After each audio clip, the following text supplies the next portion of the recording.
It's time for the Longines Chronoscope, a television journal of the important issues of the hour, brought to you every Monday, Wednesday, and Friday.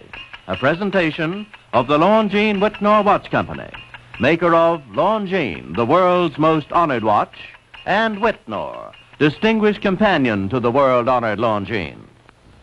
Good evening, this is Frank Knight. May I introduce our co-editors for this edition of the Longines Chronoscope?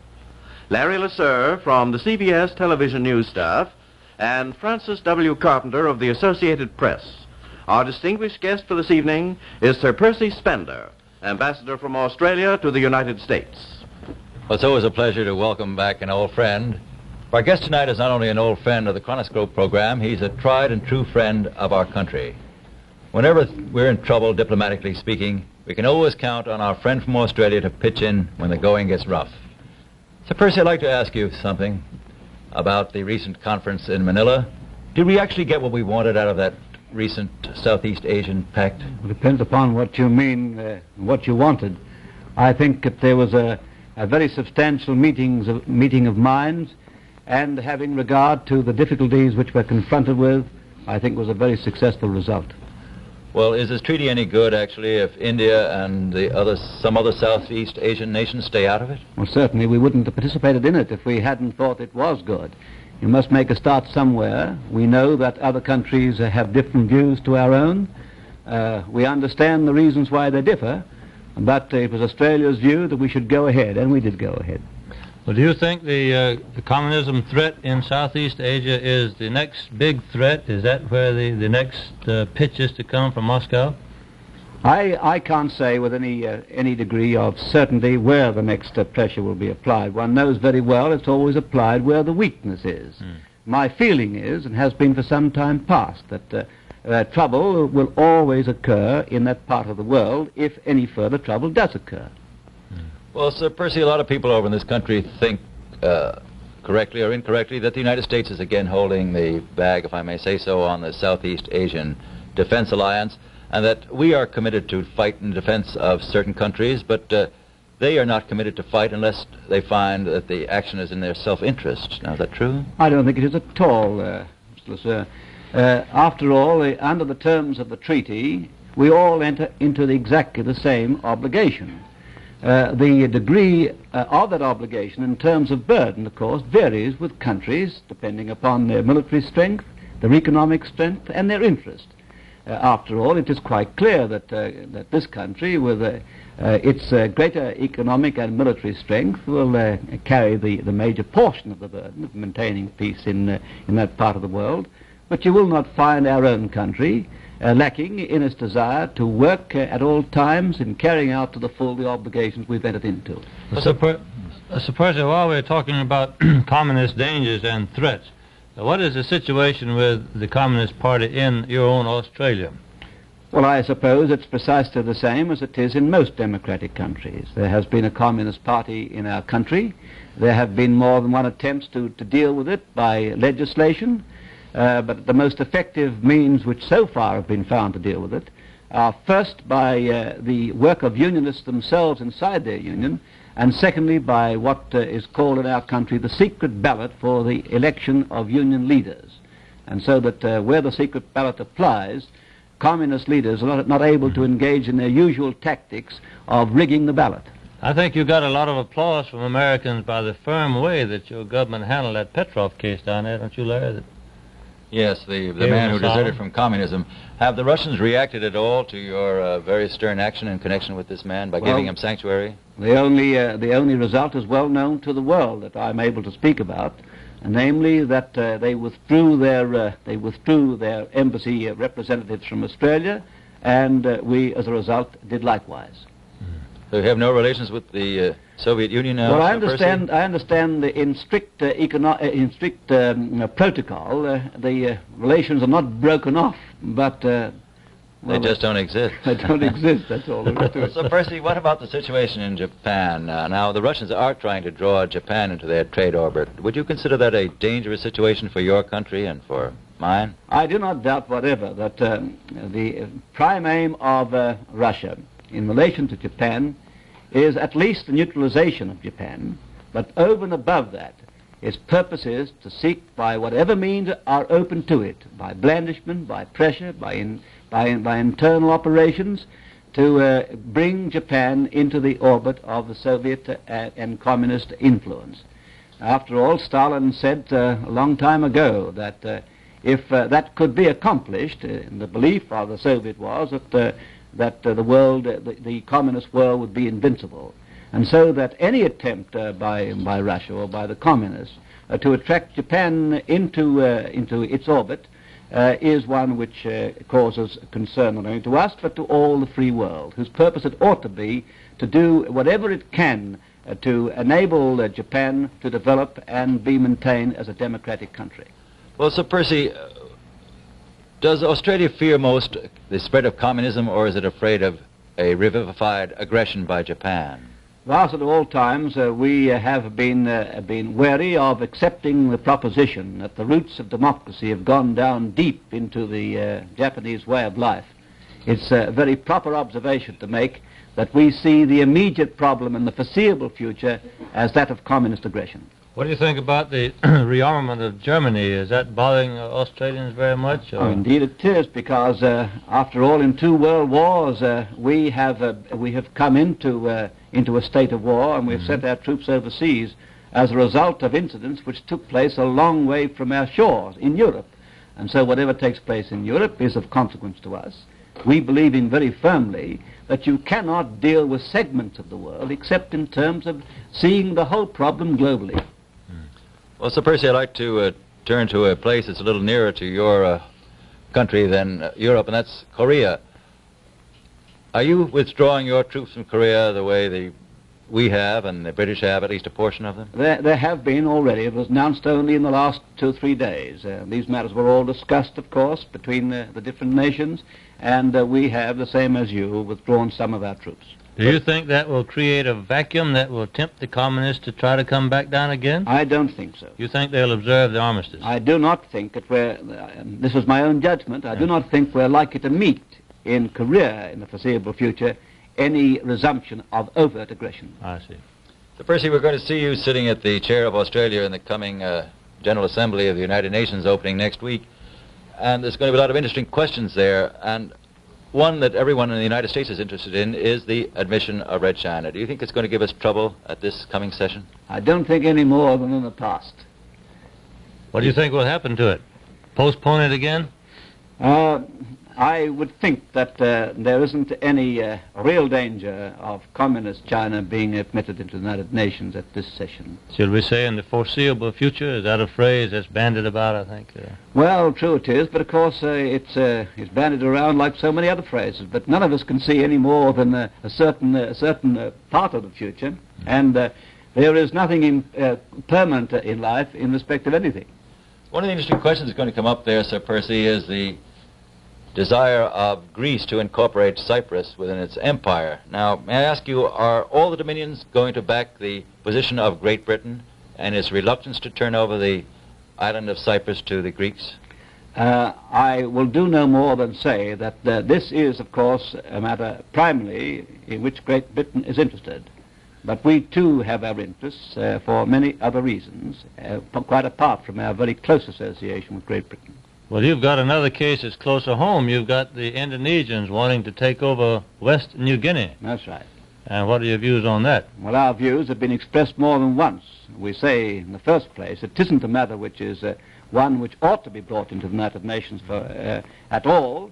And secondly, when the issue is examined, there isn't the slightest merit in the claim of Indonesia that they're making. These people of West New Guinea are quite different people altogether.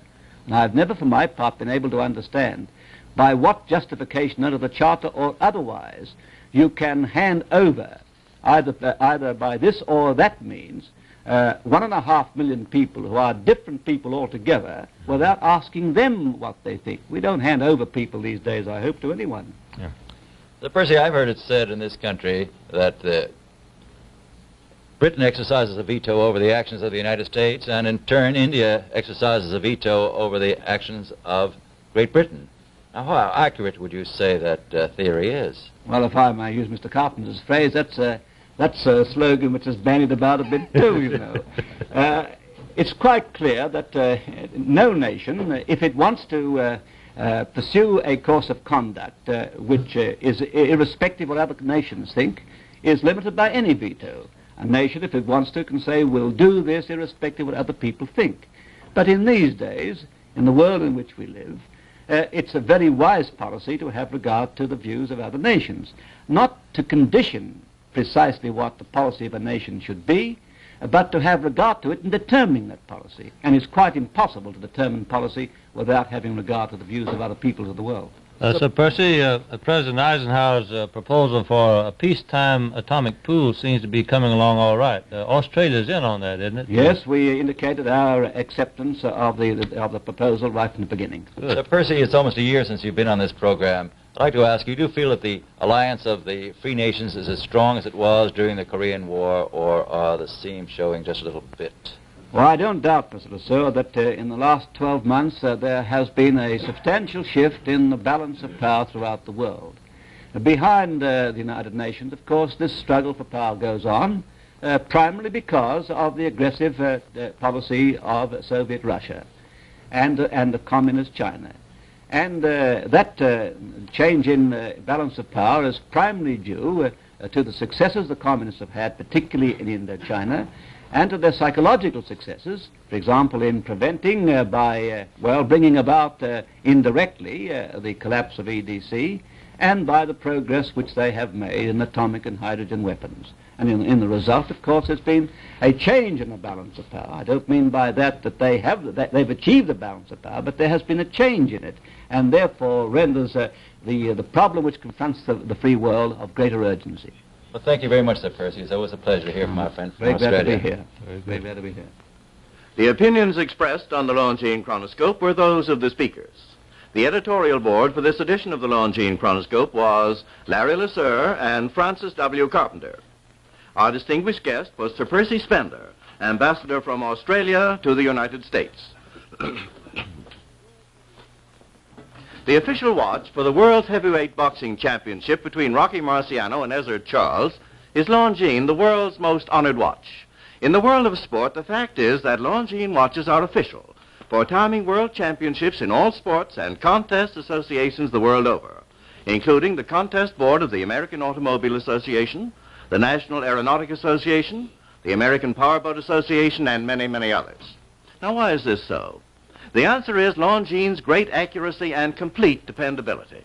The fact is that in some 75 years of accuracy competitions at government observatories, Longines watches have consistently maintained a place of honor, established many records, won countless prizes and awards. These are but some of the reasons why Longines is deservedly known as the world's most honored watch, the watch of highest prestige among the finest watches of the world, and why discriminating people in 100 countries have found the name Longines the first word in buying a watch, the last word in satisfaction. And yet you may buy and own or proudly give a Longines watch for as little as $71.50. Longines, the world's most honored watch, the world's most honored gift, premier product of the Longines Wittnauer Watch Company, since 1866, maker of watches of the highest character.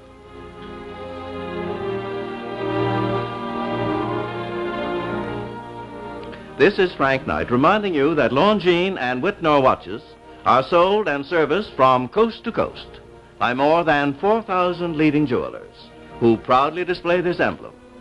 Agency for Longines Wittnauer watches.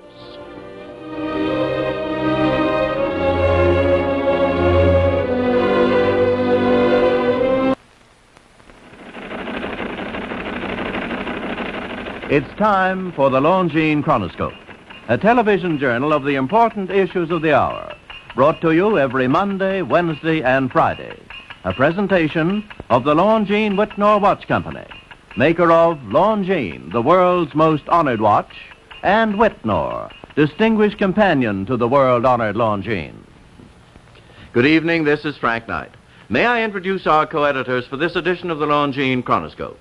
Larry Lesueur from the CBS television news staff, and Louis Banks, an associate editor of Time magazine. Our distinguished guest for this evening is Stephen A. Mitchell, chairman of the Democratic National Committee. Well, this is a time, as all good Americans know, when the straws whirl faster and faster in the political winds, a time when the chairman of both parties usually declare they can foresee a trend. So we'll ask our guest tonight, Mr. Mitchell, as chairman of the Democrats, do you really foresee a trend? Yes, I think so. The difficulty is I see two trends. One of them is, I think, clearly definable, that favors the Democratic candidates and the Democratic Party over the Republican Party. But the other one disturbs me in that I keep hearing of apathy and of lower registration in some areas than we should like.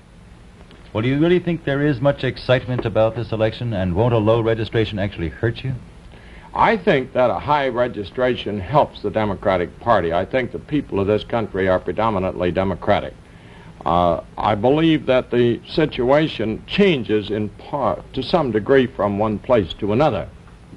And it's pretty dangerous to generalize, I think, Mr. LeSueur. Mr. Mitchell, what issues do you feel that have given you this kind of new strength that everybody is predicting for you? What particular issue? Any one? Well, I think there are a number that weigh pretty heavily with people. One is, of course, the economic issue, whether people feel that they are better or worse off with the Republicans in power, and most of them are satisfied that they are worse off, or that they are uneasy, a little apprehensive about the future.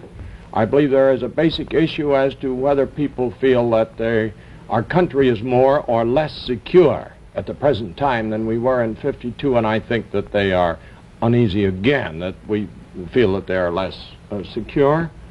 There also has been a growing anxiety on the part of the many people of modest means or average means, that there has been favoritism shown by the Republican Eisenhower administration to special groups, to big business. This was emphasized, I believe, very decidedly by the Secretary Wilson remarks lately, by the Dixon-Yates deal, by the tax bill, which favored people who receive dividends as against those who earn their money by working in a factory or by wages or salaries. Well, now, you've made Dixon-Yates pretty much your own trademark. That's regarding the TVA contracts, pretty much by just asking questions. Are you ever going to be prepared to step up and offer testimony or facts in that case? Well, I've been prepared, and I suggest to you I have been very direct and very positive and explicit in the statements that I have made. And they have been borne out in every single instance, from the beginning by the testimony that has been given before the Anti-Monopoly Subcommittee under a Republican, Senator Langer, by the news that we've finally been able to get through leaks, or by the activities of newspaper men about the various drafts of the contracts. And I, of course, said I was ready when Chairman Cole asked me to testify. I said, of course I'll testify any time or any place. And then he... Mr. Mitchell, if you win control of the Congress in November, that bill, what will happen to it? The Atomic Energy Committee has never signed it, have they? No, they've finally established, they've set the hearing for November the 4th. I was going to say that they set the hearing for the end of early in September, and then they advanced it to August, and then they canceled it. Now they've put it beyond the election. I'm going up to Binghamton, New York, and make a speech, which is in the town that Chairman Cole lives in. It's in his congressional district on Saturday night. I'll have some more to say about it. But I think, in answer to your question, Mr. LeSueur, I do not think that Dixon-Yates is ever going to build that plant. Well, you know, here's something I don't understand. Senator Fulbright, who is certainly a good, loyal Democrat and with a great deal of integrity, has said that this is a very fine contract, and he's quite happy with it. I think he's misinformed. I think that you should also have in mind that anyone who lives in Arkansas is not unaware of the fact that there are certain benefits to Arkansas from having the proposed plant built in that place. But I'm sure that Senator Fulbright is entitled to disagree with most of his colleagues, just as Senator Cooper, a Republican, disagrees with the Republicans. Senator Cooper is very anxious to align himself in opposition to the Dixon-Yates contract. Mr. Mitchell, may I ask you a question about what you actually do? Now, a national chairman masterminds a national campaign, because these are local campaigns. But what else do you do besides make speeches as national chairman? Well, it seems that I have a part of the responsibility for raising the money on which we carry on these activities of the party.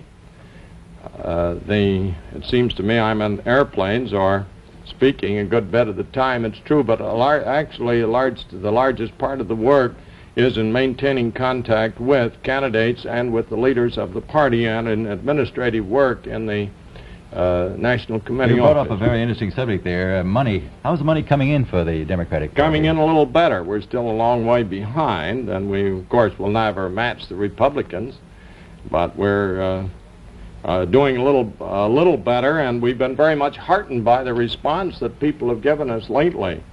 That brings up another point, though, that illustrates the point I made to you about the favoritism of the Republican administration to big business. I got a letter today that was sent to us by a Democrat who had been solicited by some Republicans for a contribution to the Republican Citizens for Eisenhower. And this letter came from Atlanta, says that businessmen are solidly behind our efforts to keep a Congress sympathetic and more favorable, maintain a more favorable atmosphere for business. And in it they had a little envelope that says the story in a nutshell. And in that they have a peanut. And then they say the money we are asking from businessmen is just peanuts compared to what electing a Republican Congress can mean to business, your business. I'd say that's in a nutshell, is the philosophy of the Eisenhower Republican administration. Well, what Not about thinking of the people as a whole, and their preference to business has served them, I think, has put them under suspicion with the electorate generally. What about the popularity of the president himself, Mr. Mitchell? Do you feel that's been affected too?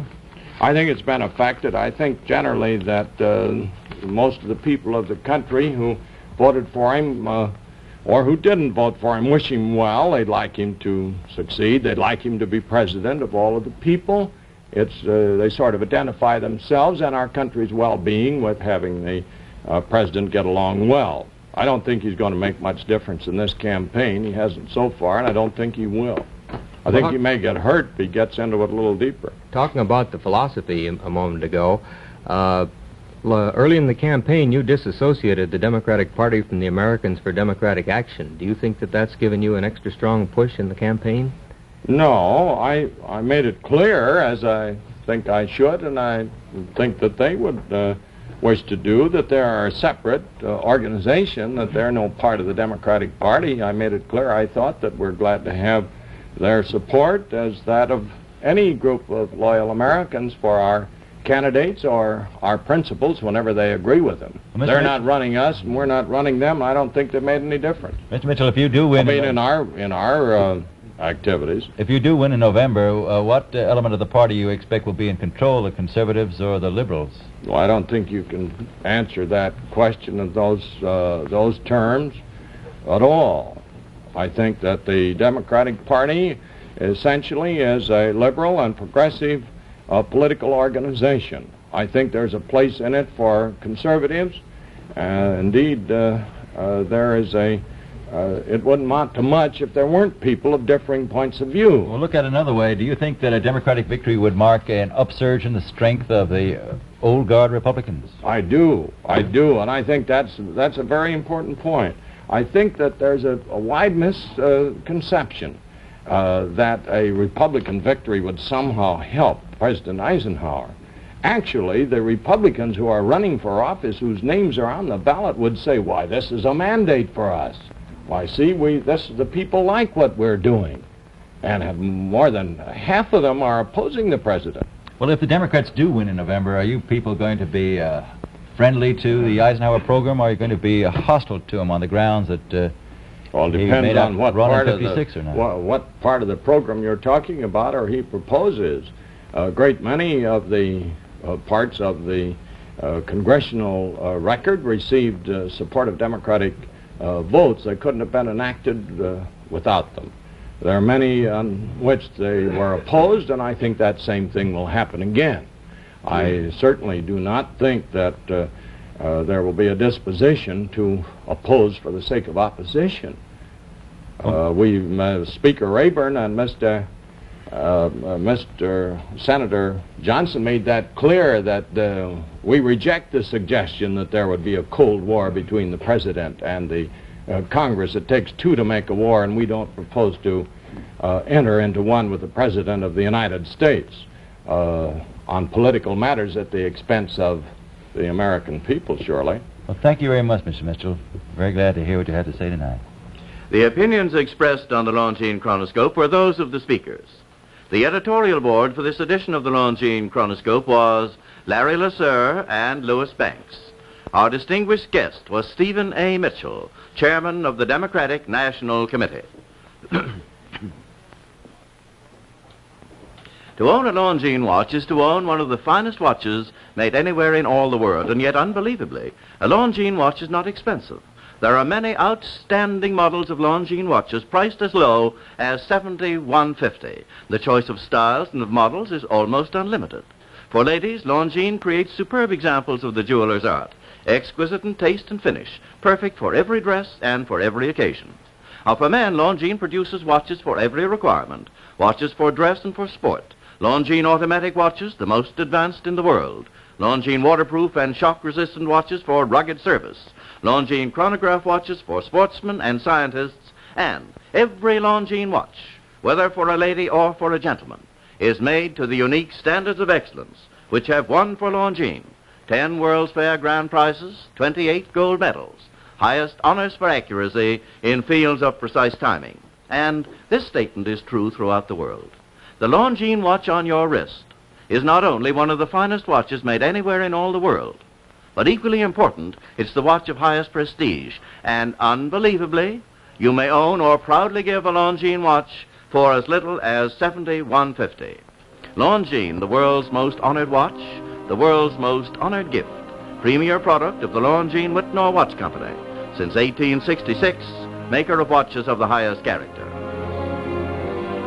We invite you to join us every Monday, Wednesday, and Friday evening at this same time for the Longines Chronoscope, a television journal of the important issues of the hour, broadcast on behalf of Longines, the world's most honored watch, and Whitnall, distinguished companion to the world-honored Longines. This is Frank Knight, reminding you that Longines and Whitnall watches are sold and serviced from coast to coast by more than 4,000 leading jewelers who proudly display this emblem. Agency for Longines Whitnall watches.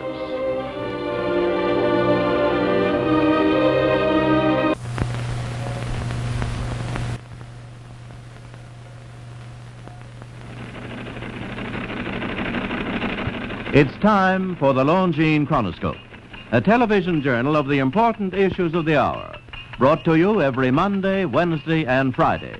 A presentation of the Longines Whitnall Watch Company, maker of Longines, the world's most honored watch, and Whitnall, distinguished companion to the world-honored Longines.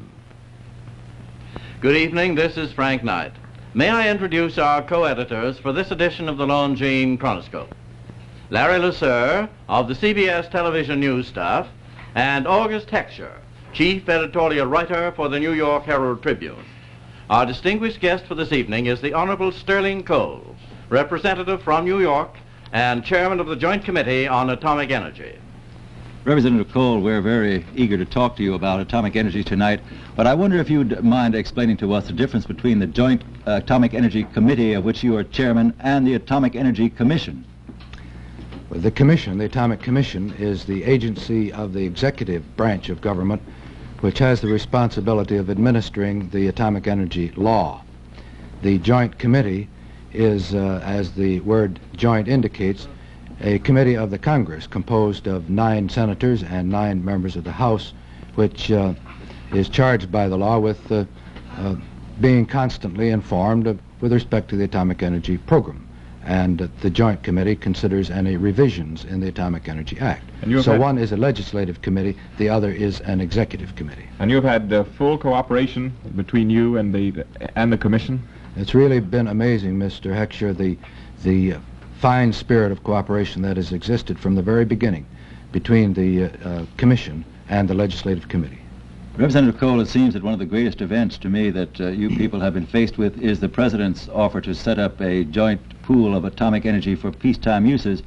And I think now that the Russians have made a counter-proposal to President Eisenhower's offer in which they state that they would desire a moral ban on the use of atomic weapons, just as there was a moral ban on the use of poison gas in the last war. Now, do you think that that is acceptable? Well, it wasn't exactly a counter-proposal, as I understand it, Mr. Lesueur. The Russian position has always been that the nations of the world should outlaw the use of atomic weapons. Her reply to the Eisenhower plan was that the participants, the conferees, consider the outlawing of atomic weapons. Now, with that, I can find no disagreement that the conferees give consideration to it. I do hope, however, that their consideration is not serious nor long-lived. Well, didn't they first ask for a scrapping of atomic weapons and the scrapping of the means of their production, but now they seem to want a moral ban on the use of them, although they would be ready as weapons of retaliation? Well, that was the Russian counter-proposal to the Baruch Plan, that the countries having atomic weapons forego the use of them.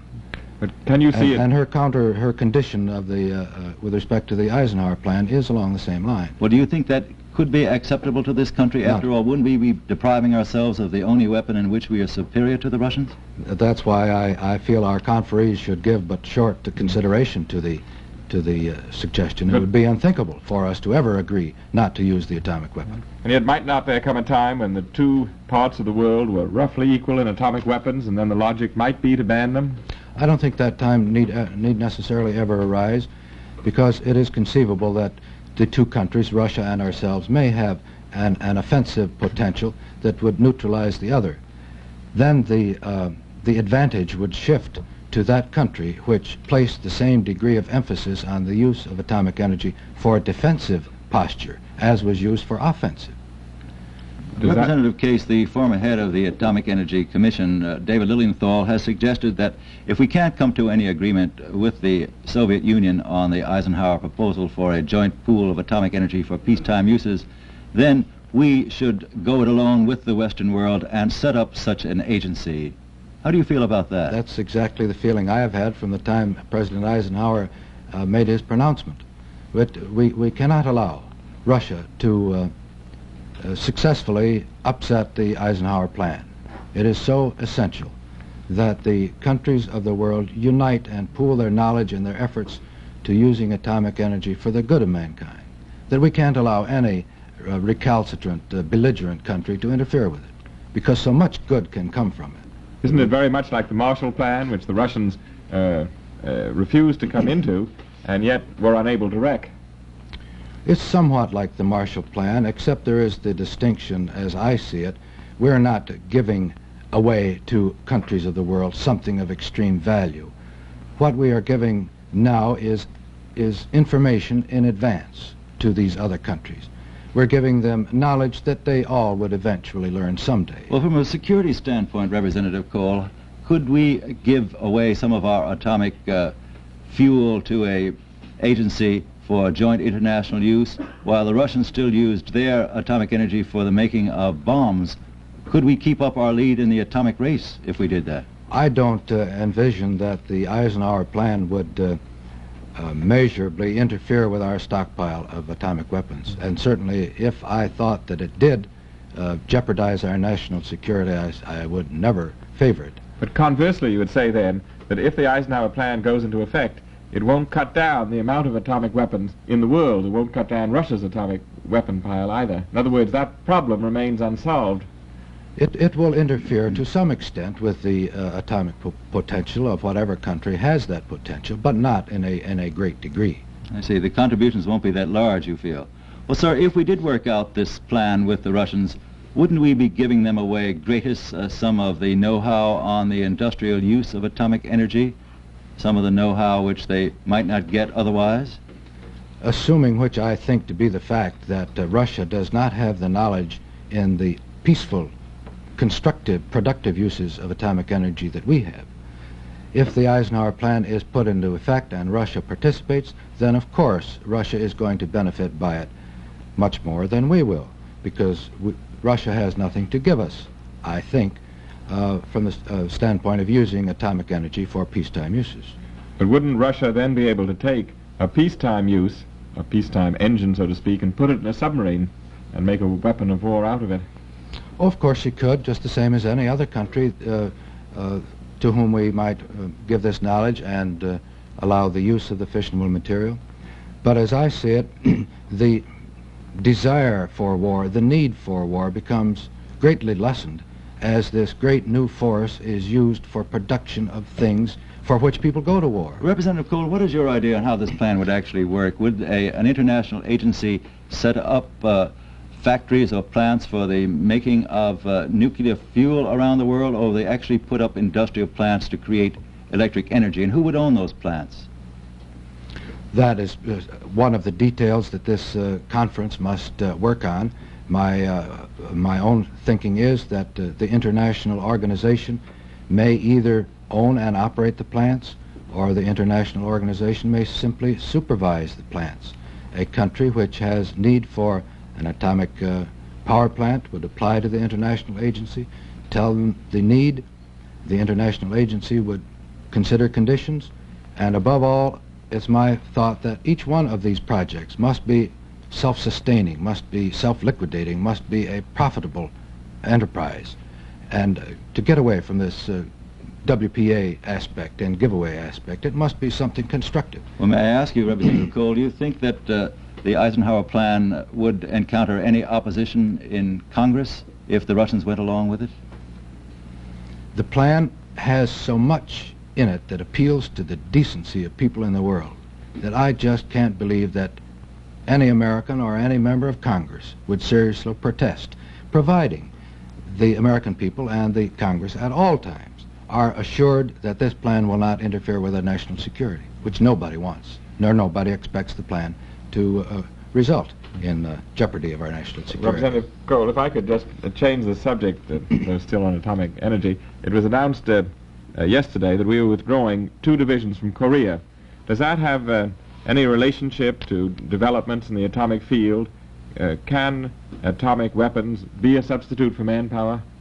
In the long run, I think, Mr. Hetcher, that the more we improve our atomic capacity, the greater versatility we achieve in atomic weapons, the less will become the need for foot soldiers. However, I don't think there was any connection between the decision to withdraw 2 divisions from Korea has any relationship to the use of atomic weapons. May I ask you, Representative Cole, if all conditions were favorable towards the Eisenhower Plan, its acceptance by the Russians, we worked everything out, how long would it actually take before such a program could be worked out for the beneficial use of atomic energy? Well, it takes about 3 years to build an atomic power plant. I expect that if the conferees get together reasonably soon, by summertime or fall, formulate their plans, the designs can be worked out by 1955, construction started in the summer or fall of 55, so that perhaps within the next 4 or 5 years we can anticipate an atomic power plant at any place in the world of a country that has need for it will be in operation. Well, would these power plants be competitive with the other types of fuel, coal, water power? Oh yes, of course. That's the goal that we're all working for, is to make them competitive, so that the countries of the world which have no coal, have no water resources, can nevertheless have electrical energy to make the things that the people need. As a final question, Representative Cole, I'd like to ask you, we all are frightened, I think, of the atomic bomb. May I ask you, do you think that the public should have more information about the peaceful uses of atomic energy? That's one of the appealing aspects of the Eisenhower Plan, is to start the minds of people thinking in the direction of how we can use this for the good of mankind. And the people should know that this same force can be used for the good of people to a greater degree than for the destruction of people.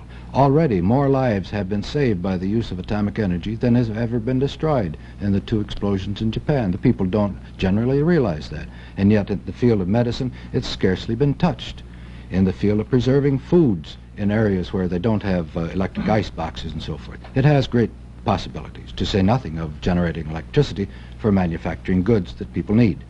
The peacetime uses are without limit, and the people should realize that. Thank you very much, Representative Cole, for being here with us tonight. The opinions you've heard our speakers express tonight have been entirely their own. The editorial board for this edition of the Longines Chronoscope was Larry LeSueur and August Heckscher. Our distinguished guest was the Honorable Sterling Cole, representative from New York and chairman of the Joint Committee on Atomic Energy. Why not invest part of that Christmas bonus in a new Longines watch? In the years ahead, you'll be mighty glad that you did. Believe me, it will be a proud possession. And among the world's finest watches, Longines alone has won 10 World's Fair grand prizes, 28 gold medals, and so many honors for accuracy. The dependability of your new Longines watch will be a revelation. Gone will be the uncertainty about time. And every Longines watch is styled with good taste to make a commanding appearance on the wrist. And most important, whether you pay as little as $71.50 for a Longines and a gold-filled case, or several $100s for one studded with diamonds, it will be made to the unique Longines standard of excellence, which made Longines, in fact, the world's most honored watch, the world's most honored gift. And throughout the world, no other name on a watch means so much as Longines, the world's most honored watch, premier product of the Longines Wittnauer Watch Company, since 1866, maker of watches of the highest character. We invite you to join us every Monday, Wednesday, and Friday evening at this same time for the Longines Chronoscope, a television journal of the important issues of the hour, brought to you on behalf of Longines, the world's most honored watch, and Wittnauer, distinguished companion to the world-honored Longines. This is Frank Knight reminding you that Longines and Wittnauer watches are sold and serviced from coast to coast by more than 4,000 leading jewelers who proudly display this emblem, Agency for Longines Wittnauer Watches.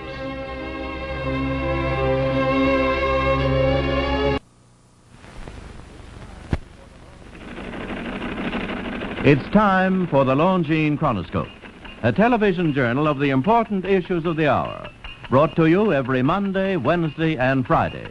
A presentation of the Longines Wittnauer Watch Company, maker of Longines, the world's most honored watch, and Wittnauer, distinguished companion to the world-honored Longines. Good evening, this is Frank Knight. May I introduce our co-editors for this edition of the Longines Chronoscope? From the CBS television news staff, Larry LeSueur and Walter Cronkite. Our distinguished guest for this evening is T. Coleman Andrews, Commissioner of Internal Revenue. Mr. Andrews, you've been on this job of collecting our taxes for a little more than a year now, and you've been pretty quiet about it. But before I ask you about the work you've done so far, I'd like to ask, if I may, just what your qualifications were for this vitally important post. Maybe I should say first that a lot of people don't think I've been so quiet about it. But in any event, I'm basically, of course, an accountant. Management and organization has been my business for a long time, and I've taken several excursions from practice into public affairs. And in addition to that, I've had administrative responsibility in the military services in the Marine Corps during the war. And I like to think, at least, that the President and the Secretary employed me because they think that we did the jobs that we did in the past pretty well. I hope that's the reason. You're also a Democrat, too, aren't you, sir? That's right, a conservative Democrat. Mr. Commissioner, in this year that you've been in the job, have you discovered any evidence that the American public is indulging in widespread shirking of their duty and evasion of taxes? No, we haven't, and I don't think they are, as a matter of fact, because we have a rather interesting situation in this country. We've found that the average American taxpayer has a pretty high respect for his government, is willing to carry his share of the load of the cost of it. And if it were not for that, then I'm afraid that we would have been in trouble a long time ago. We figure that about 97% of all the people in this country pay their taxes voluntarily. We call it voluntary compliance. They come up at tax-paying time and say, Mr. Tax Collector, here's what I figure my income is, and I figure the tax is so much, and here it is.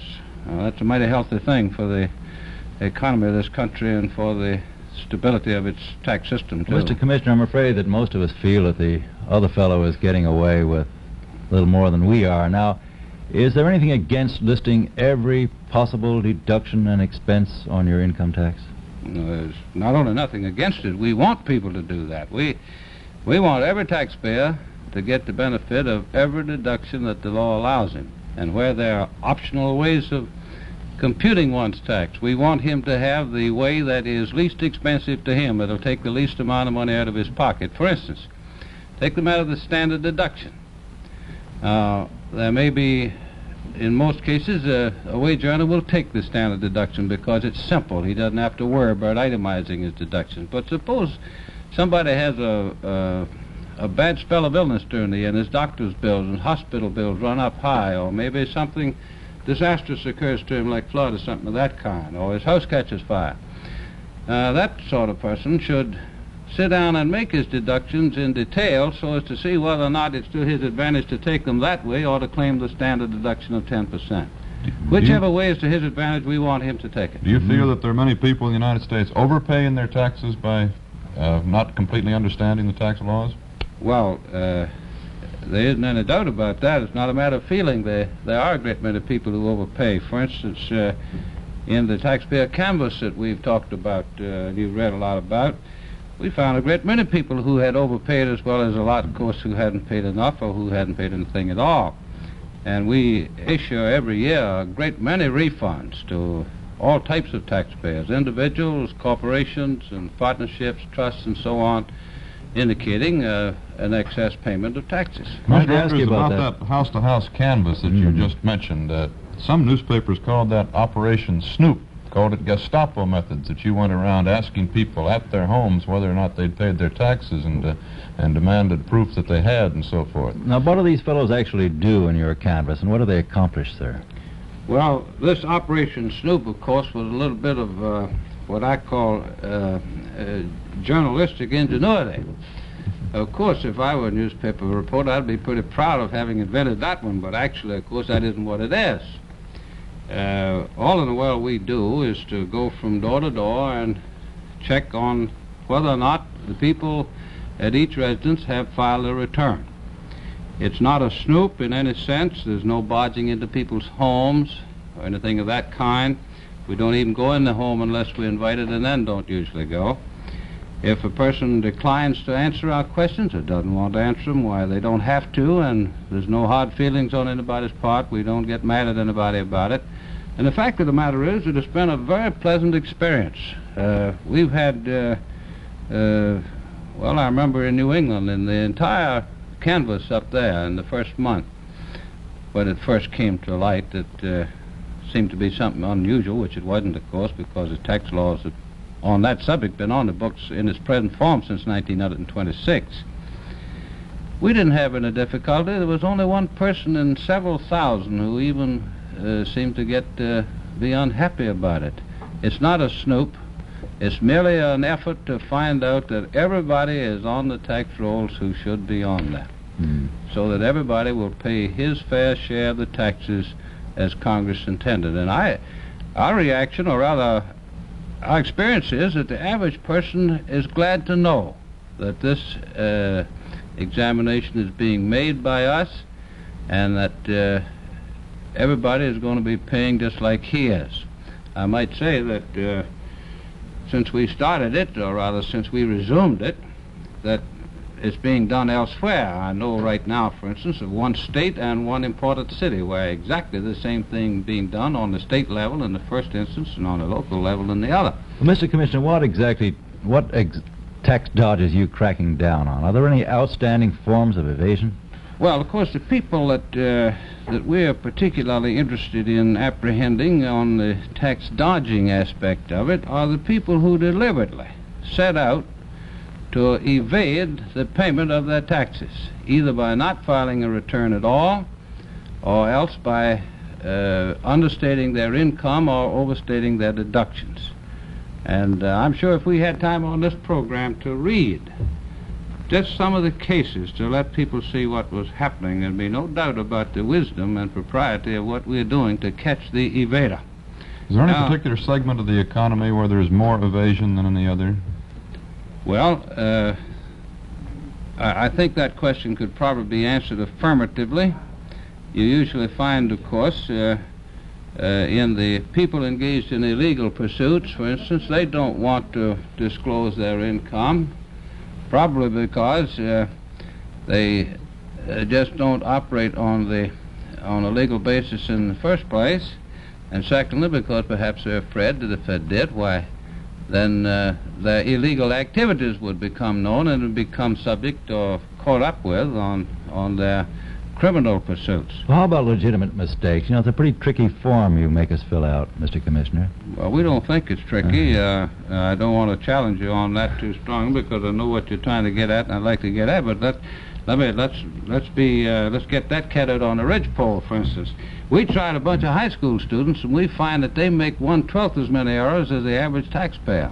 So if high school students can make this out, I'm pretty sure that the average adult taxpayer can do it. Of course, they don't have to pay any taxes on that form. They just filled out. Don't kid yourself. We had one classroom recently that 75% of those kids had to pay taxes. They had earned over $600 last year. Well, Mr. Commissioner, one of the main criticisms I've heard against the income tax laws is that they seem to favor the businessman and not the wage earner. Now, most of us are salary makers, and we just make our legitimate business deductions. But it seems rather unfair that the man in business can make more, depreciation, that sort of thing.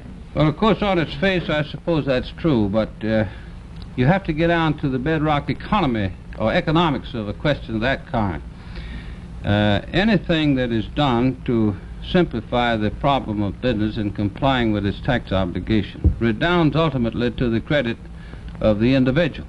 Why? Because all taxes that I know anything about, except estate and gift taxes, goes into the cost of product which the individual has to buy. While he may think that the business enterprises are getting all the benefit because that's where the simplification occurs. Actually, what happens is that in the final analysis, he's getting an indirect benefit by a lower cost of the things he has to buy. So it's not correct to say that merely because you change a portion of the law that affects business that it's unfair to the individual. That's a very short-sighted and narrow point of view. Well, what about people who say in show business where their talents do tend to depreciate? We'll take an actress whose beauty may be her chief talent. Now, isn't this rather unfair to her? Do you consider this unfairness? Well, I think that's a very unfortunate situation, but that brings up a rather interesting question, and that is as to just where do I fit into the tax picture. We are the enforcers of the tax law. It's up to us to collect the taxes that Congress says shall be levied and assessed and collected. A problem of that kind is a matter of tax policy. Congress determines tax policy in the final analysis. The administration, acting through the Secretary of the Treasury and the Undersecretary, determine who shall pay what taxes and at what rates. Therefore, a problem of that kind, even though it may be distressing, is not one that I have any power to correct. It has to be corrected by high authority, and of course Congress has to accept any suggestion on that score. The final question, Mr. Andrews, what advice could you give to the average wage earner to make his deduction? How can he prove it to your collectors? Well, the average wage earner, of course, his taxes are withheld. So he doesn't have any particular problem of knowing how much tax he ought to pay. I think every person ought to keep a pretty good record of what they spend so that if at the end of the year it's to their advantage to claim their deductions in detail, they would do that rather than claim the 10% overall deduction or standard deduction, because they save money that way. I see. Well, thank you very much, Mr. Commissioner Andrews. It's been a privilege to have you here tonight. Thank you, sir. It's been a pleasure to meet you. The opinions that you've heard our speakers express tonight have been entirely their own. The editorial board for this edition of the Longines Chronoscope was Larry LeSueur and Walter Cronkite. Our distinguished guest was T. Coleman Andrews, Commissioner of Internal Revenue. A priceless attribute of every Longines watch is pride of possession. It brings to its owner the satisfaction of knowing that he owns the watch of highest prestige among the finest watches of all the world. Yes, a Longines watch brings more than the delight of a beautiful possession, more than the unsurpassed timekeeping of a remarkable watch. For that Longines watch of yours is the one and only world's most honored watch. Only Longines, among the finest watches of the world, has won 10 World's Fair grand prizes, 28 gold medals, highest honors from government observatories, and a position of preference in sports, aviation, and in science. For Easter, for a graduation, an anniversary, a birthday, for any important gift occasion, no other name on a watch means so much as Longines. And yet, unbelievably, you may buy and own or proudly give a Longines watch for as little as $71.50. Longines, the world's most honored watch, the world's most honored gift, premier product of the Longines Wittnauer Watch Company, since 1866, maker of watches of the highest character.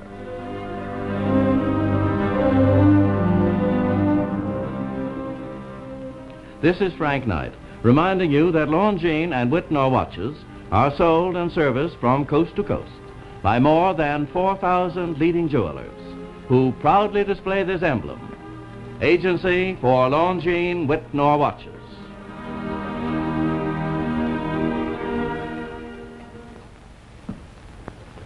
There is only one Atmos, the perpetual motion clock created by LeCoultre. Atmos runs without winding, without electricity, powered only by unfailing daily variations in the temperature of the air. Atmos, product of LeCoultre, division of Longines Wittnauer.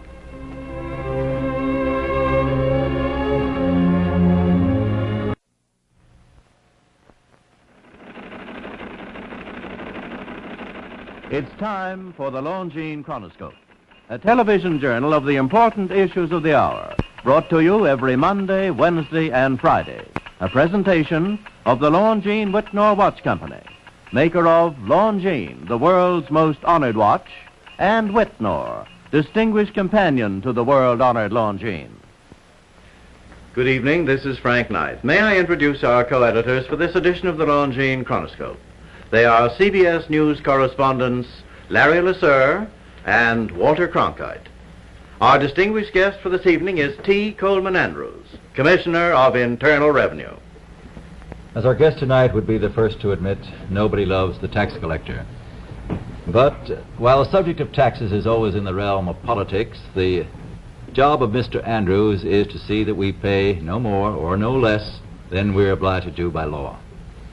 Mr. Commissioner, since the deadline for filing income tax returns is still a few days away, do you have any idea of how many people haven't filed yet? Well, no, not exactly how many have not filed, but we've been keeping in pretty close touch with it from time to time. And, of course, we won't know until after the April 15th deadline is passed for individuals. You know, corporations passed on the 15th of March. But we won't know until after that April 15th deadline is passed, and we've studied the results and see what returns are filed in each week of the filing period, just exactly what the pattern's going to be. We do know that a lot of people haven't filed yet who should have. You do know that? Yes, we do know that. But people are being people, as they always are. They taken advantage of the opportunity which they were supposed to have another 30 days. The only thing is that I think I should say to all those folks who haven't filed that these people that work in the Revenue Service really knocked themselves out almost during the filing period, and I hope no one is going to think that I should insist that those people work overtime between now and April 15th in order to take care of people who really could file more promptly, and now rather than wait until the last minute. Well, has the extension, Mr. Andrews, of the filing period for another month been of any help to the Revenue Service? Yes, it has. It's been a tremendous help to us, as well as a great deal of help to the taxpayer. It's helped us in this way.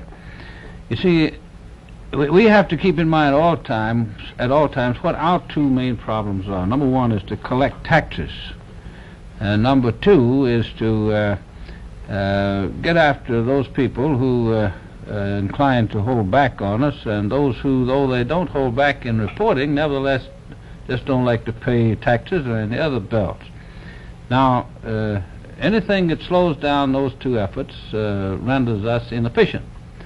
So what we've been able to do with this extended filing period is to keep more of our people at their regular tasks, and therefore we've been able to hold up collections and hold up, in fact, increase the number of examinations made of tax returns. And we have, to some extent, gotten rid of that peak.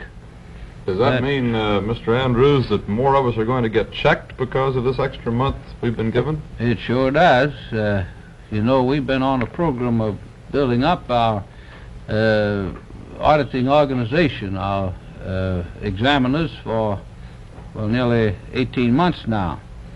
And we expect to go right on up to the point where we will probably have about twice as many field auditors as we had 2 years ago or 18 months ago, and probably half again more fraud investigators than we had at that time. And I might say that with improved auditing methods and the increased force, we expect to examine 4 times as many returns for twice the number of people. What percentage of the total number of people putting in returns will get checked under that? Now, wouldn't you like to know that? Yeah. Well, I tell you, let me give it to you this way. What is going to happen, what happens is this. A great many people's returns don't have to be checked because their income is derived entirely from withholdings, and we know what that is, and we know what tax they owe.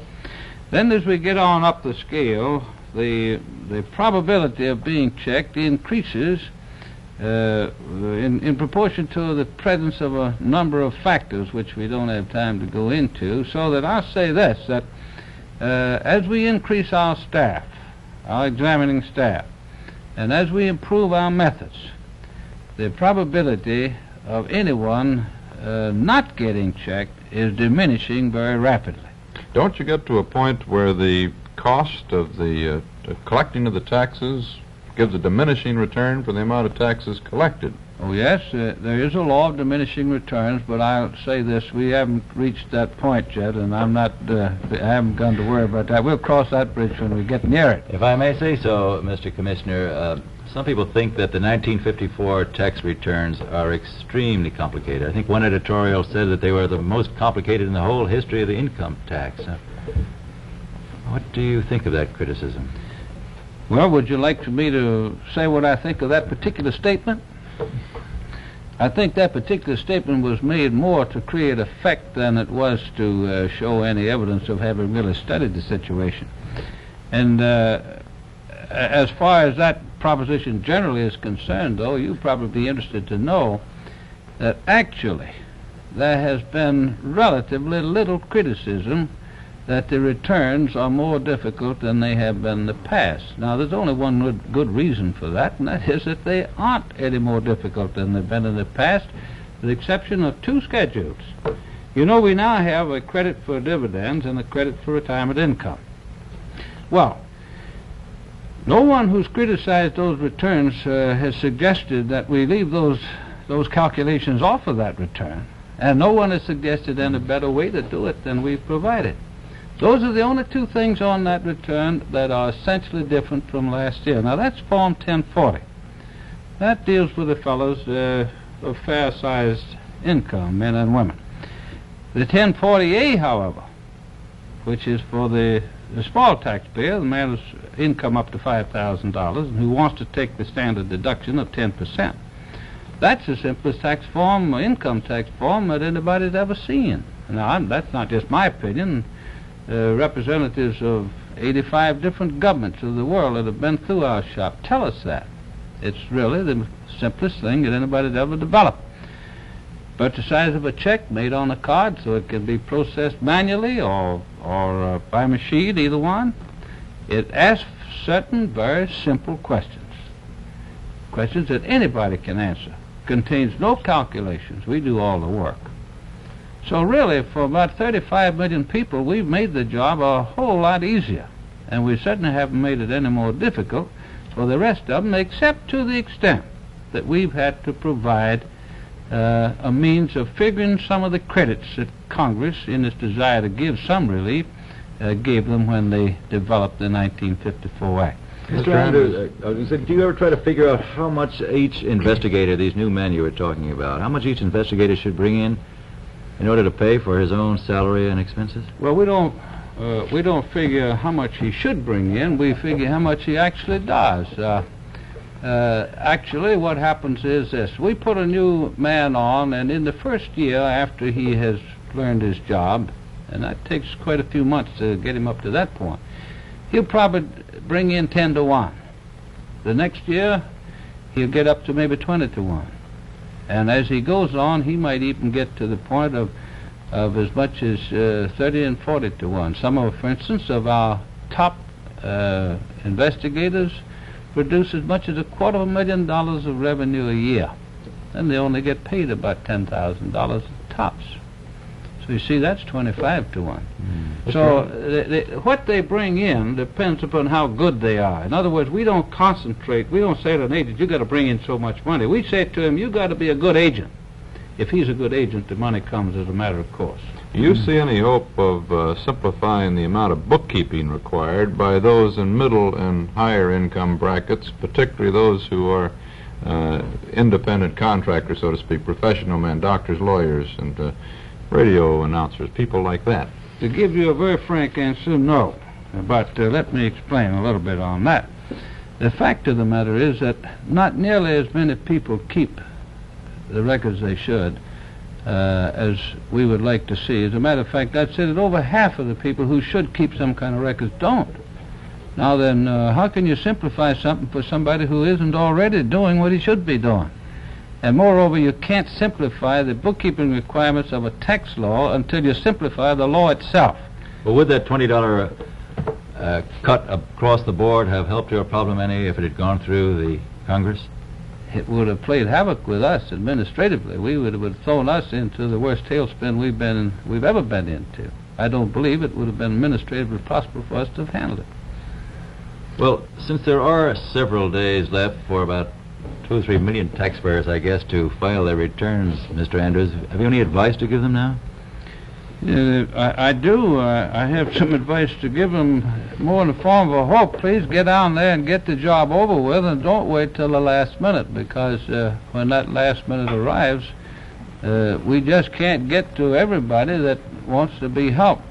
We have all kinds of facilities for helping everybody, provided they'll come at us with a reasonable spread of volume, and not all at one time. And we just can't do anything for those that don't show up on time, because after that it's too late. Incidentally, Mr. Andrews, if a person asks for an extension on filing their return, is this an invitation for an investigation? No, sir, not at all. Well, thank you very much, Mr. Coleman Andrews, the Commissioner of Internal Revenue. Thank you very much. I'm delighted to have been here. The opinions expressed on the Longines Chronoscope were those of the speakers. The editorial board for this edition of the Longines Chronoscope was Larry LeSueur and Walter Cronkite. Our distinguished guest was T. Coleman Andrews, Commissioner of Internal Revenue. Longines has perfected, after 20 years of development, what are regarded as the world's most advanced automatic watches. The exclusive self-winding mechanism is fabricated with a perfection which represents a new triumph for Longines craftsmanship. Now, here are facts that you should know. The automatic watch is wound by the movement of a pendulum, or a rotor. Now, this diagram represents the winding rotor of many automatic watches.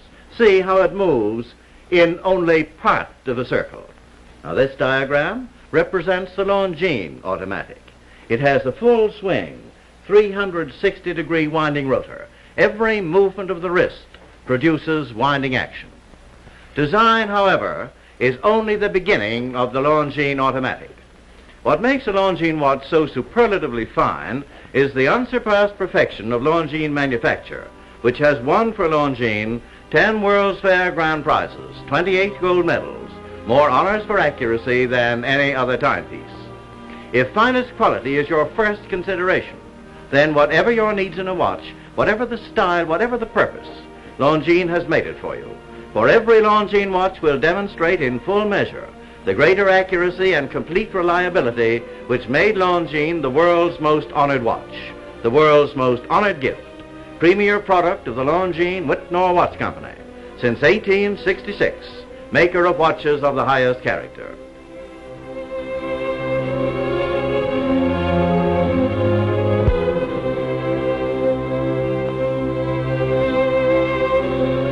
We invite you to join us every Monday, Wednesday, and Friday evening at this same time for the Longines Chronoscope, a television journal of the important issues of the hour, broadcast on behalf of Longines, the world's most honored watch, and Wittnauer, distinguished companion to the world-honored Longines.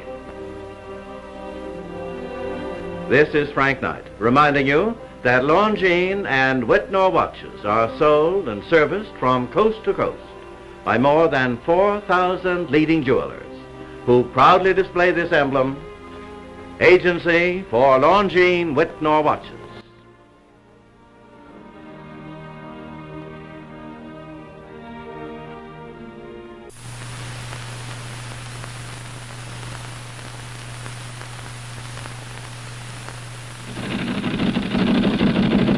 It's time for the Longines Chronoscope, a television journal of the important issues of the hour, brought to you every Monday, Wednesday, and Friday. A presentation of the Longines Wittnauer Watch Company, maker of Longines, the world's most honored watch, and Wittnauer, distinguished companion to the world-honored Longines. Good evening. This is Frank Knight. May I introduce our co-editors for this edition of the Longines Chronoscope? Mr. William Bradford Huey, editor of the American Mercury, and Mr. Henry Hazlitt, contributing editor of Newsweek magazine.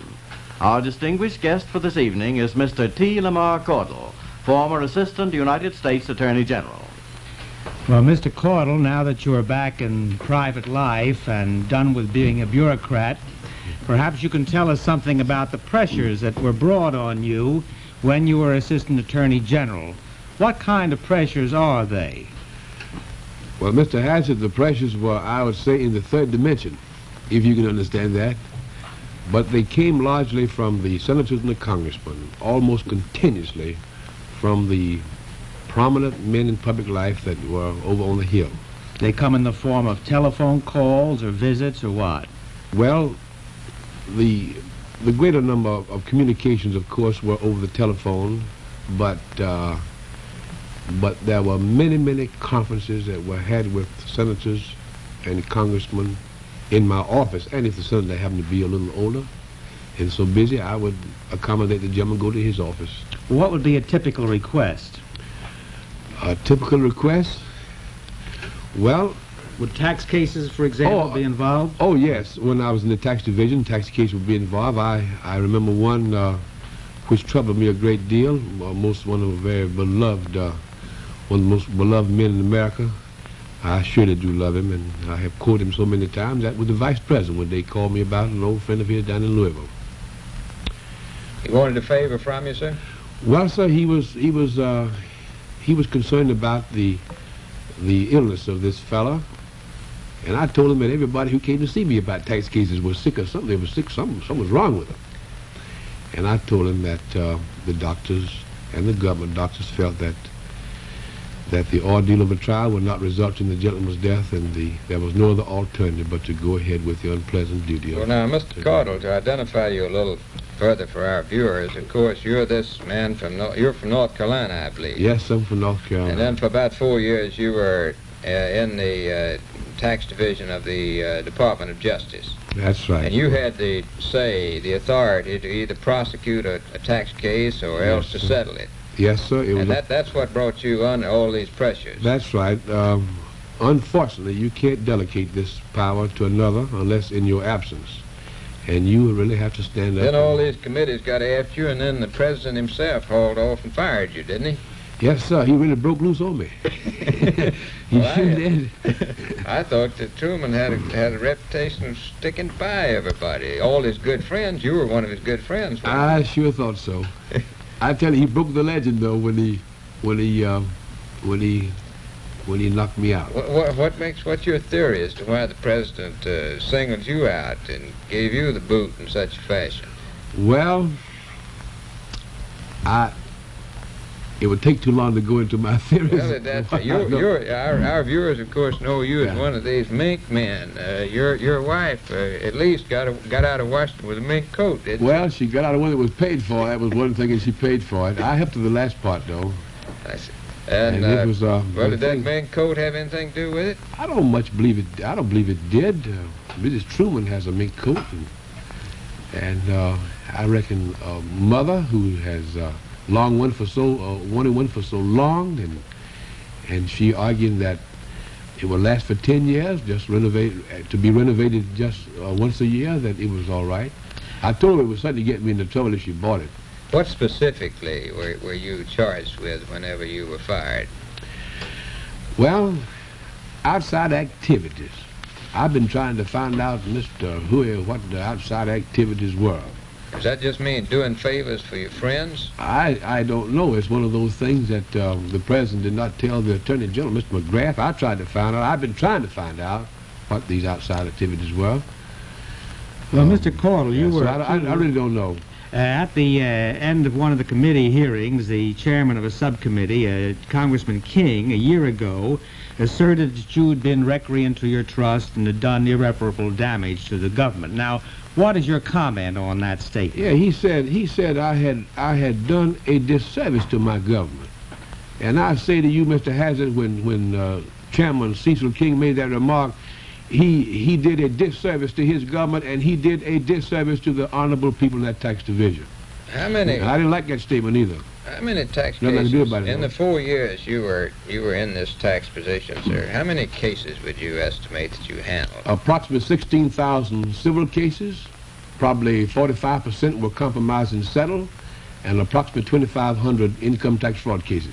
I see. Now, these cases, I'd like you to tell our viewers, you get calls from members of Congress during this period very often, didn't you? Oh, yes, sir. And those members of Congress, they wanted you to favorably consider their constituents, I assume. Yes, sir. They had. That's part of the system, isn't it? Oh, yes. They were. Strong representation had been made to these gentlemen. They were honorable in all of their relations with me. Some were very much convinced that I was about to do an injustice by indicting someone. And of course, I would try to convince the congressman that I had no other alternative because the facts were so strong that it just had to be done. Well, I'd like to take up one specific case. Let's take the case of the Kansas City vote frauds. Right. Now, you were in on that for a while. That's right. Were right. you called in by anybody, or did you step in by yourself? Most of the Kansas City investigation stemmed from a good many calls that we received in the way of complaints from individuals out in the congressional district that Congressman Axtell and Congressman Slaughter. Now, this was in 1946. Yes, so that was when I was in charge. Congressman Axtell was the congressman that the Democratic candidate that President Truman favored. Yes. And it was argued that fraud was used to elect him over his Democratic opponent. Oh, that was the case. Yes, so that was the case. The president and a lot of to-do was done about it in Kansas City. Oh, yes. And then it came to your attention. Is that what happened? That's right. Yes. That's right.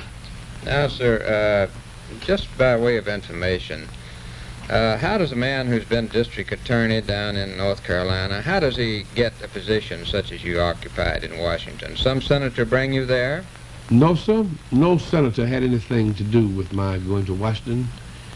Mr. Clark told me that when I took over the office as United States Attorney, it had the lowest rating in the United States, and when he wanted one to fill the vacancy that he had created by accepting the Attorney Generalship of the country.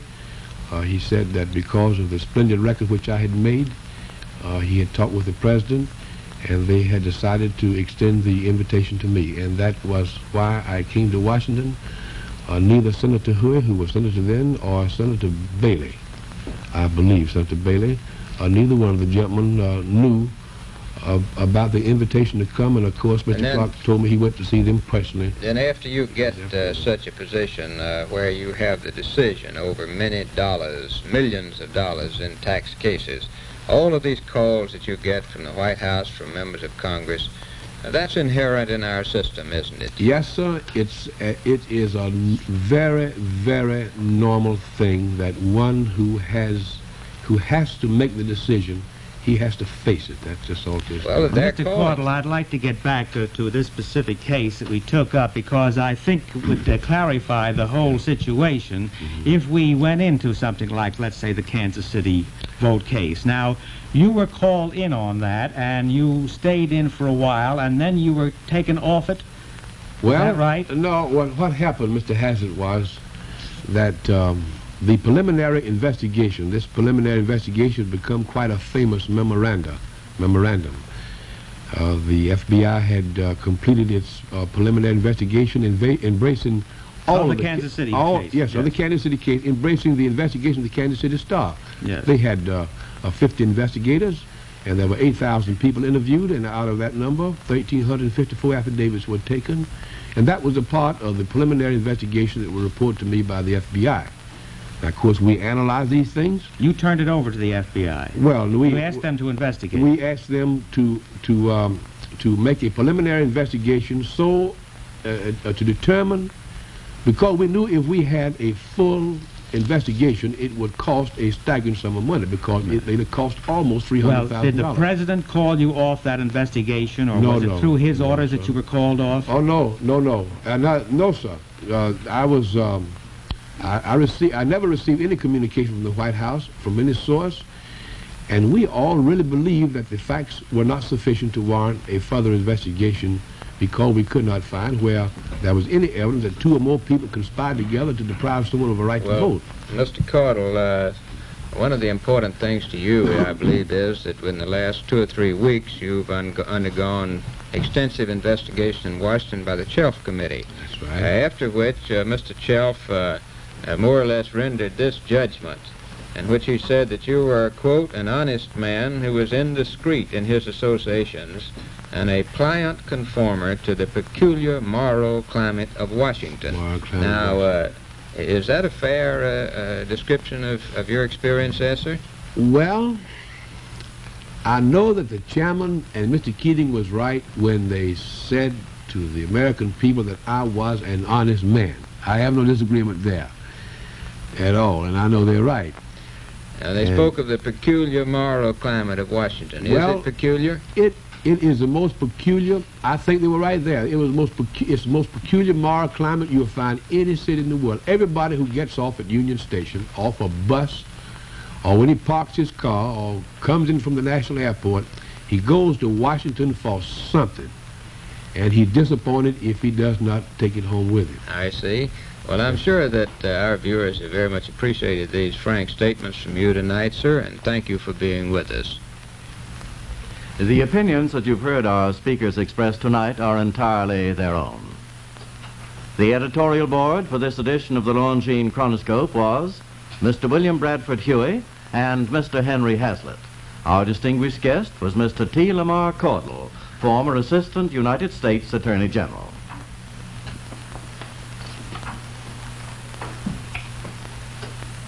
A watchmaker such as Longines recalls that Christopher Columbus made his great voyages before the watch was invented. His only timepiece, an hourglass, like this 15th century one, which happens to be the property of the Hayden Planetarium. This, of course, had to be reversed every half hour.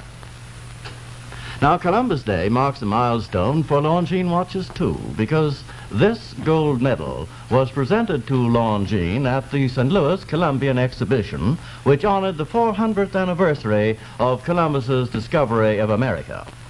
Now, consider how consistently Longines watches have maintained their leadership over the years. Longines is the only watch in history to win 10 World's Fair grand prizes, 28 gold medals, and literally thousands of awards for accuracy from great government observatories. Today's Longines watches are our finest, distinguished for exclusive styling, endowed with those traditional qualities of accuracy and long life for which Longines watches are world-honored. Truly, throughout the world, no other name on a watch means so much as Longines, the world's most honored watch, premier product of the Longines Wittnauer Watch Company, since 1866, maker of watches of the highest character. We invite you to join us every Monday, Wednesday, and Friday evening at this same time for the Longines Chronoscope, a television journal of the important issues of the hour, broadcast on behalf of Longines, the world's most honored watch, and Wittnauer, distinguished companion to the world-honored Longines. This is Frank Knight, reminding you that on Election Day, you're the most important person in the country. So exercise your privilege as an American citizen and vote for the candidate of your choice.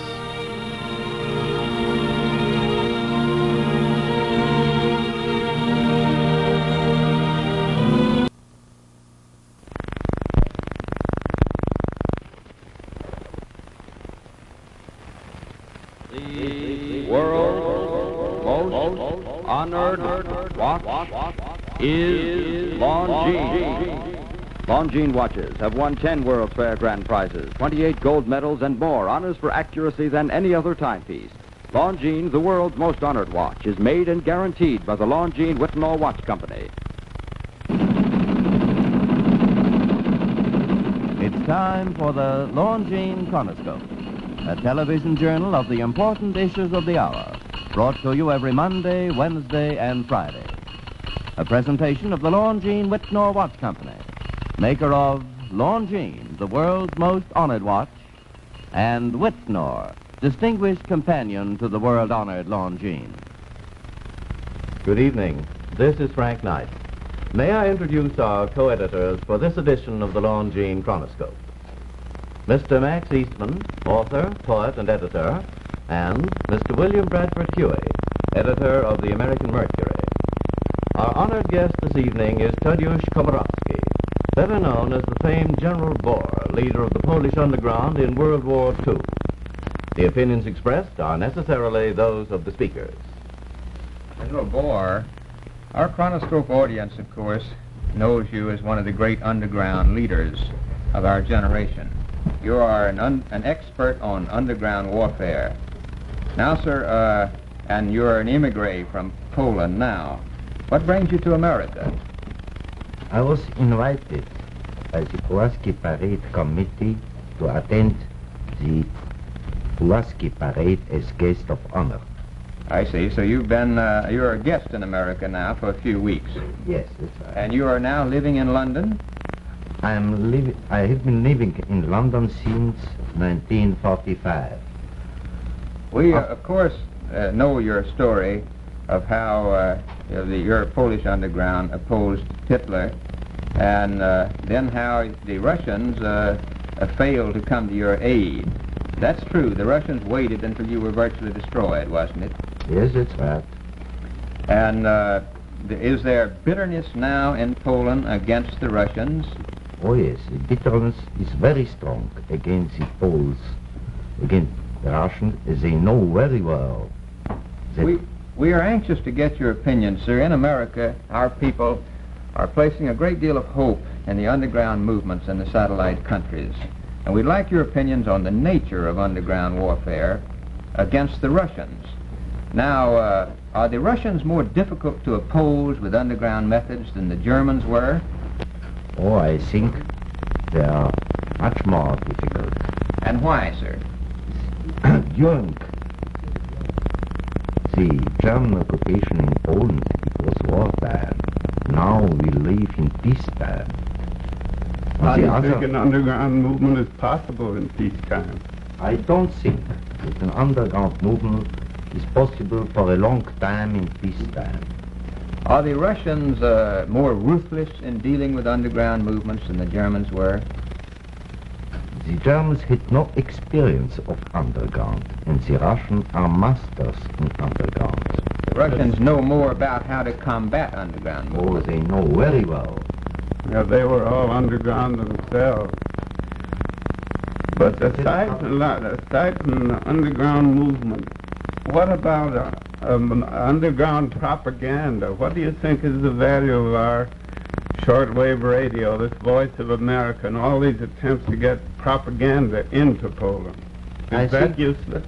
It's very important. As all the people listen very carefully to all news coming from the free world.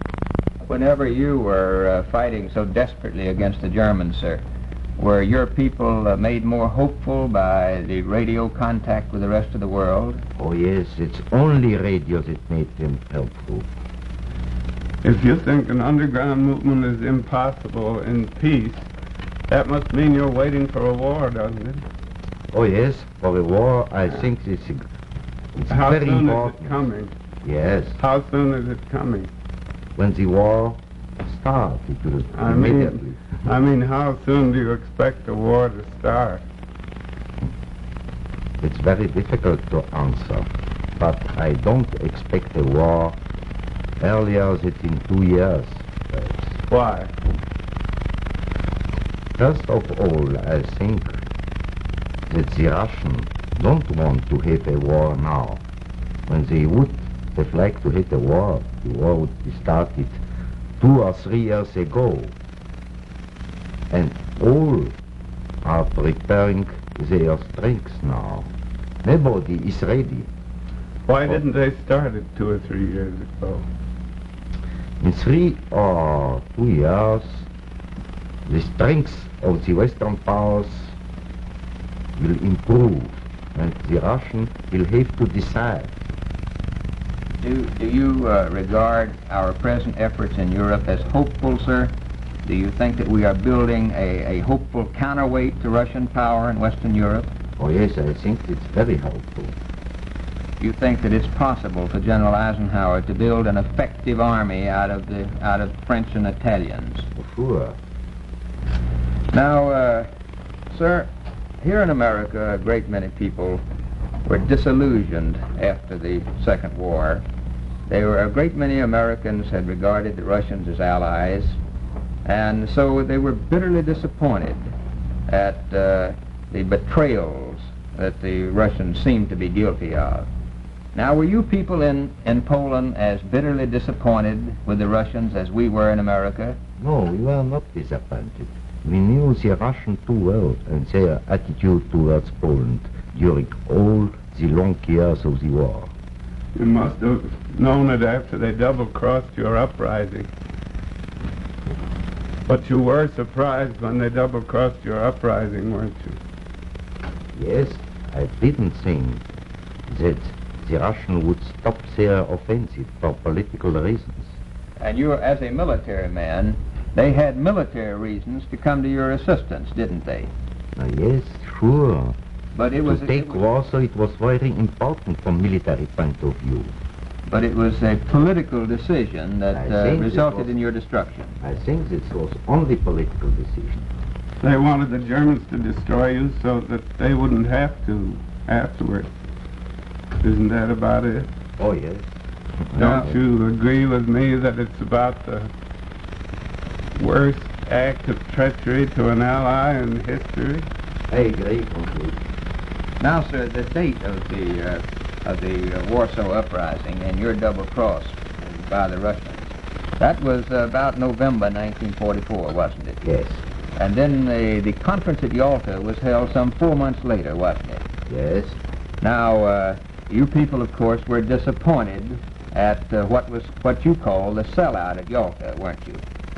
I was at this time prisoner of war, and when we got the news to our English friends, it was really a blow for us. You were bitterly disappointed at the way the Western Allies seemed to have sold out Poland at Yalta. Yes, we saw what will happen with Poland. What is the position of the Polish army now? You have some intelligence, of course, in Poland now, haven't you? Oh, news are coming from Poland very often, though we know what happened in Poland. And nearly all the officers from Major Alberts are Russian. In other words, there is a Polish army now, isn't there? Yes, the soldiers are Poles, and really good Poles. I see. But the command is a Russian command. And that's they are Russians from Major on up, is your Yes. information. Wouldn't that be a pretty weak army to rely on if Stalin marched towards the Atlantic? I don't think that this army will be reliable to Stalin. He would It's hate the to have soldier- it behind him, wouldn't he? Yes. That's one of the possible deterrents of the Russians from starting a war, isn't it? Now, sir, one question. Americans have heard a great deal about the so-called Katyn massacre. We were told at first that the Germans had killed a great many Polish officers. Are you convinced that it was the Russians who destroyed the Polish officers? I was convinced when I got the news from one of my men that I sent to Katyn in 43 to investigate all in Katyn and to bring me all the news and all what he had seen in Katyn.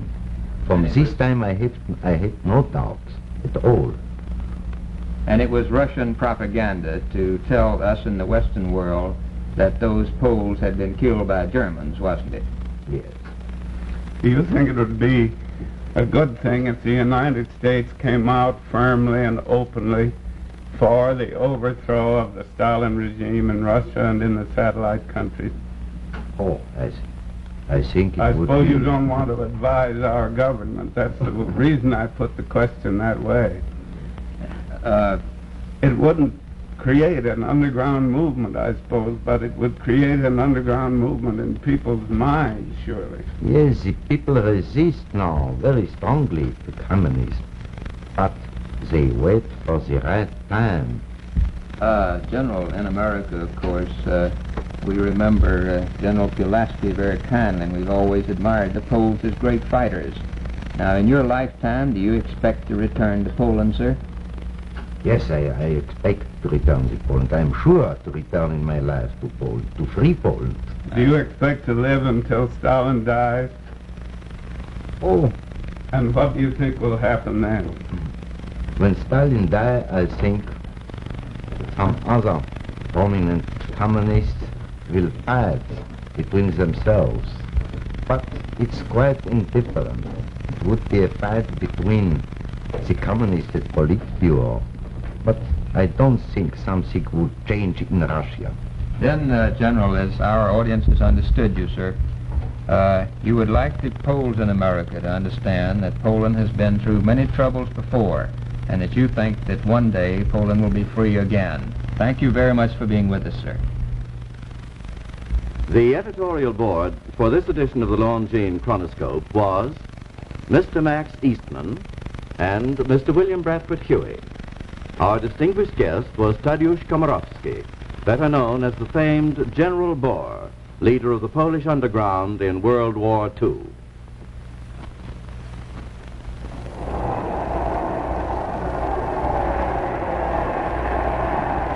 Coast to coast, the football season is in full swing. And coast to coast, the football games from more than 100 leading colleges and universities are timed by Longines, the world's most honored watch in sport. Yes, the games of Princeton, Harvard, Dartmouth, California, Texas A&M, and Georgia Tech, and 100 more are all timed by Longines watches. All professional games, too, are Longines timed. All officials of the National Football League, the field judges, the referees, and the observers use Longines watches exclusively for official timing. The reason? Accuracy, not as an empty claim, but accuracy which has been demonstrated time after time and year after year in the competitive accuracy trials at the great government observatories. Yes, for beauty, for greater accuracy, for the promise of a long and useful life. Throughout the world, no other name on a watch means so much as Longines, the world's most honored watch, premier product of the Longines Wittnauer Watch Company since 1866. maker of watches of the highest character.